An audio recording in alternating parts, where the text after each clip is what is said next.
Hello! In this video, we will learn how to rename files and how to physically move files. So right now, I'll go to my desktop and I'll make ls-a. This will show me all the files, including hidden files. And of course, I have here nothing except my two special directories, which are the current directory and the parent directory. As you know, they are present underneath any directory in our file system. So let's make a new file. I'll call it Ubuntu. And inside of this file, I will say, I like Ubuntu. And of course, I love Ubuntu. So right now, what if you want to rename Ubuntu into another name? So this file here, Ubuntu, I want to rename it, for example, to Fedora. This is very simple. All you need to do is just say mv, your old file name, and then you specify your new file name. So in this case, I want to rename Ubuntu to Fedora. And here you go. Now the file is renamed to Fedora, and if you open up Fedora, you will have the same content, which is I like Ubuntu. So mv here stands for move, and you can use it both to rename files, and you can also use it to physically move files. But right now we focus on renaming. Okay. And do you remember, actually, you know what? I want to rename it back to Ubuntu. So I will say move Fedora Ubuntu, mv. Perfect. So we mentioned before that any hidden file begins with a dot. Any hidden file name begins with one dot, right? So if I want to make Ubuntu a hidden file, all I need to do is just say mv Ubuntu, and then I'll have to specify my new name, but I have to include one dot in the beginning to make it hidden. So my new file name will be Ubuntu as the one before, but this one will be hidden because I have one dot in my name, beginning with one dot. So if I execute this will make it hidden. It will not delete it. And if I want to confirm that, I will say ls-a, and as you can see, my file is here. So if I want to bring it back to life, I will say .ubuntu, and my new file name, I will just remove the dot from the beginning of the file name, and this will bring it back to life. I'll clear my screen here. As you can see, Ubuntu came back to life. So now it's visible again. So in general, if you have a file name and you want to make it hidden, you just have to put one dot inside your new file name. And if you have a hidden file, which begins with one dot, of course, all you need to do is just remove any dot beginning, any dot from the beginning of the file. Perfect. So right now we know how to rename files and how to make a file hidden and how to make a hidden file visible. Perfect. So let's proceed from here. Let's make another directory or a directory. We call it directory 1. And let's say, for example, I want to move Ubuntu to directory 1. I want to physically move the file Ubuntu to directory 1. So what do I mean by physically move it? I mean that I don't just want to copy it inside. I just want to put it inside directory 1, so Ubuntu will not be longer on my desktop. And I guess for Windows users, they are used to the word cut. They would say, I want to cut the file Ubuntu to directory 1 and put it inside directory 1. So you can also achieve this with the mv command, your move command.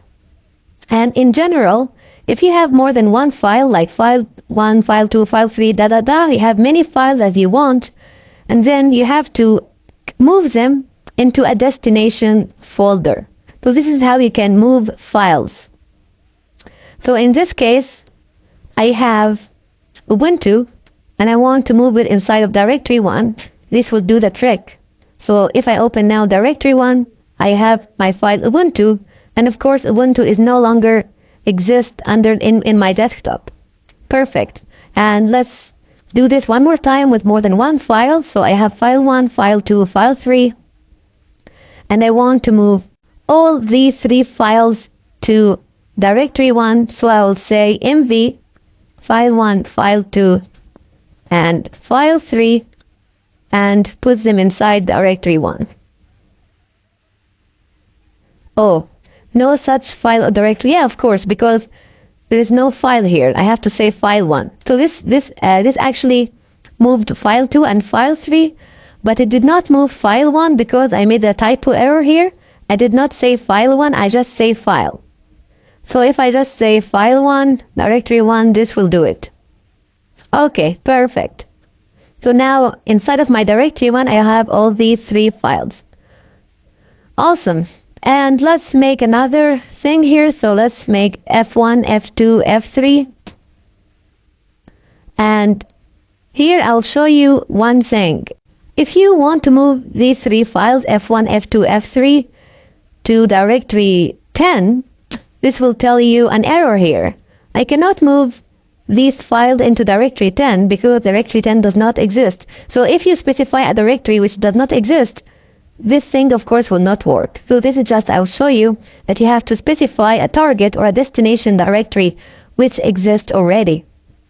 Perfect. I actually want... Okay, so now you know how to move files to directories. What about moving directories to another directory? So if I have directory 2 here, actually, you know what? Let's delete F1, F2, F3. Okay, so now right now I have 2 directories, directory 1 and directory 2. Okay, before actually we know how to move a directory to another directory, first I would just want to tell you that you can rename a directory the same way that you can rename a file. So if I want to rename directory 2 and I want to call it, for example, directory 22, this will do the trick. This will rename the directory to directory 22. So for example, if I have a touch, I'll make a file inside of directory 22, I'll call it hello. So right now inside of directory 22 I have hello, and I want to rename directory 22 to directory 2 again. So this will just do a renaming and the file hello will still exist. So you can rename directory the same way that you can rename a file. Perfect. But now if you want to move a directory into another directory, physically move it, then you just say mv directory, your directory name, and then your destination directory, the same exact way. So I want to move directory 2 to directory 1, and this will do it. As you can see, directory 2 doesn't no longer exist here, and if I open directory 1, you would see directory 2 inside. So mv command is very easy. You don't need to use the -r option.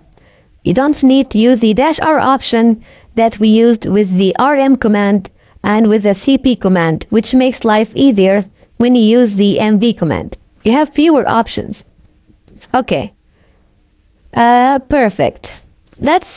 Okay, so right now we are done with the mv command, but we have to mention one command option that you can use with the mv command, which is the -i.